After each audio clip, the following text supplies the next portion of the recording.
স্ক্রিনে সবাই নিঃশ্বাস বন্ধ করে আছে। মর্গান মনিটরের দিকে তাকিয়ে আছে। অফিসারটি সেখানে আছে, তার ডেস্কের পাশে। সে জানে না তার উপর নজর রাখা হচ্ছে। তার জানা উচিত নয়। তার একটি খুনি হিরো কমপ্লেক্স আছে।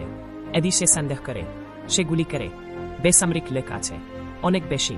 কোন ভালো কোন নেই, আরও মৃত্যু ছাড়া নেয়। কোন সমস্যা? পুলিশ অফিসার জিজ্ঞাসা করে। না, টেকনিশিয়ান মিথ্যা বলছে।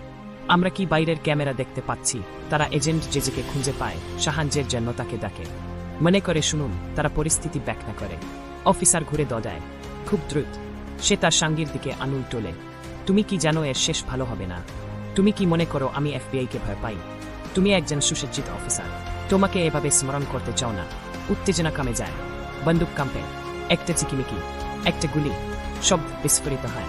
পুলিশ অফিসার পড়ে যায় পেছন থেকে। যে বন্দুক নামিয়ে দেয়, সে একটা গভীর নিঃশ্বাস নেয়।